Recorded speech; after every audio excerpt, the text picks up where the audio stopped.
Olá pessoal, tudo bem? Aqui quem fala é o Vitor, seu professor de Química, e hoje a gente vai ter uma aula especial de separações de misturas que vão envolver as heterogêneas. O que é uma separação de misturas? A gente vai falar de vários métodos que vão separar misturas. Nesse caso são aquelas misturas que a gente consegue ver uma porção da outra. Lembra da aula de substâncias puras e misturas? Misturas heterogêneas são aquelas que têm mais que uma fase. O primeiro processo é a dissolução fracionada. Imagine que você tem um sólido, tá? Que é o sal, branquinho, bonitinho, e o outro sólido que é areia. Pretinha, marronzinha, ou depende da praia que você vai, é mais escura, mais clara, você que sabe. Imagine essa areia misturada com esse sal. Vamos ter uma porção visível, a gente consegue ver, diferenciar a areia do sal. O que vai acontecer? A gente vai precisar pegar um líquido, que no caso é a água, e jogar essa mistura. Por quê? Porque a gente vai se basear numa propriedade chamada solubilidade. Um dos sólidos ele é solúvel no líquido, ele é solúvel na água, e o outro não. Assim, o sal, que é o solúvel, vai ficar retido na água, eles gostam de ficar juntos, e a areia vai descer, ela vai ficar no fundo do recipiente, porque ela não é solúvel. Assim, a gente só tira a água do recipiente e coloca em outro lugar, e a areia em outro, separamos o sal da areia. Poderia, por exemplo, evaporar a água. Evaporando a água, a gente põe o sal de um lado e a areia do outro. Tudo bem? O segundo processo é a flotação. Flotação, a gente também utiliza dois sólidos, a gente consegue diferenciar um sólido do outro e também utiliza água. Só que tem dois poréns em comparação com esse. O primeiro é que a gente vai se basear na densidade do sólido 1, do sólido 2 e da água. A água vai ter uma densidade intermediária. Então, D1 é uma densidade maior que a da água e menor que a da água, e D2 é maior que a da água.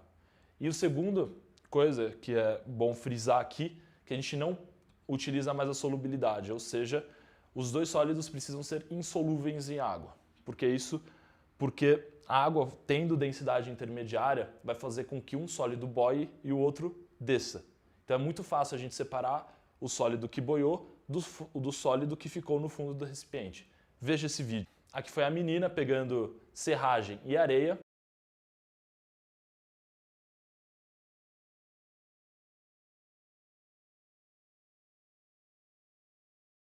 Ela mistura bem a serragem com a areia.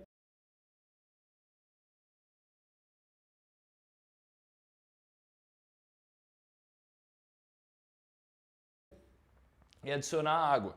Adicionando a água, o que a água vai fazer? Na proporção certa, o suficiente, vai fazer com que o sólido que é menos denso, que é a serragem, suba, vai ficar flutuando, e o sólido mais denso, que é a areia, vai ficar embaixo.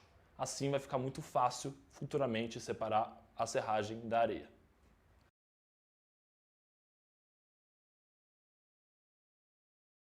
Voltando aqui, saímos de sólidos e sólidos, agora a gente vai falar de misturas envolvendo sólidos e líquidos. O processo importante aqui é a decantação. A decantação como funciona? Temos de novo um sólido com uma densidade X, só que uma densidade maior que a da água. Pela força gravitacional, imagine que a gente pega, sei lá, areia e coloca na água, a gente agita, vai ficar aquela coloração escura. O que vai acontecer ao longo do tempo? A areia vai assentar no fundo do recipiente. A passagem do tempo vai fazer com que a força gravitacional influencie naquela mistura, deixando o sólido mais denso que o líquido no fundo. Então, aqui envolve densidade e o componente mais denso fica embaixo, no caso é o sólido. Então, a areia, pela passagem de tempo, a força gravitacional atua e a areia vai ficar aqui embaixo. Por fim, a filtração, acompanha aqui na tela, começa com papel de filtro. Papel de filtro é essa rodelinha que depois de uma dobradura vai parecer um funil. O que acontece? Esse funil ele vai reter as partículas sólidas e vai deixar passar a água, o líquido, que se chama filtrado, ou seja, tudo que passa é filtrado e tudo que fica é o retido. Na filtração simples é um processo mais lento. Por exemplo, no caso da imagem, temos o processo 1, que é a nossa mistura, o 2 é a mistura despejada já no papel de filtro, que vai reter o marronzinho, que é o sólido, e vai deixar passar o azul, que é o líquido. O líquido filtrado vai ficar no recipiente 3. Mas se você está com pressa, se você quer fazer um processo que exige mais rapidez, mais velocidade, a gente utiliza a filtração a vácuo. Filtração a vácuo é essa aparelhagem. Temos o Kitasato, que nele tem acoplado dois componentes, uma mangueira e o funil de Buncher. A mangueira se liga a uma bomba de vácuo. Essa bomba de vácuo tem a função de causar uma pressão interna dentro do Kitasato. Vai ter uma pressão interna em jogo com uma pressão externa, que é a do ambiente. O que acontece? Veja aqui nessa imagem, que a gente vai colocar o papel de filtro no funil de Buncher e a mistura, que é representada pela letra 1, vai ser jogada. O sólido, que é o marronzinho, vai ficar retido. É o mesmo princípio.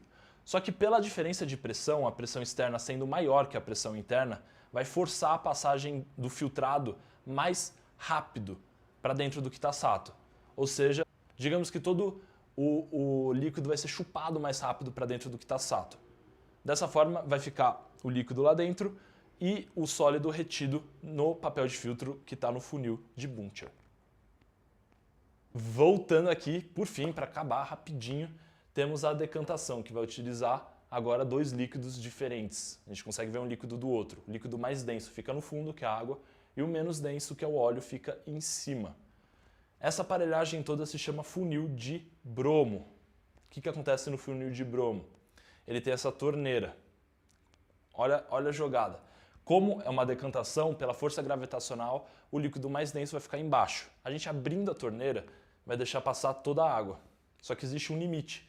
Esse limite, quando chega, vai começar a entrar no líquido óleo. Nesse limite a gente fecha a torneira. Temos certeza que tudo que tem aqui dentro é água. Tiramos, colocamos um novo recipiente vazio e abrimos a torneira. Tudo que cair vai ter certeza que vai ser o óleo. Logo a gente separou a água do óleo. Facinho, né? Ó, baba. Então é isso. Essa aula foi de separação de misturas heterogêneas. A próxima aula vai ser de separação de misturas homogêneas. Se você gostou dessa, mete o dedo nesse like, compartilha com os amigos, dê sugestões de músicas, de exercícios, de tudo. E a gente se vê até a próxima aula. Tchau, tchau!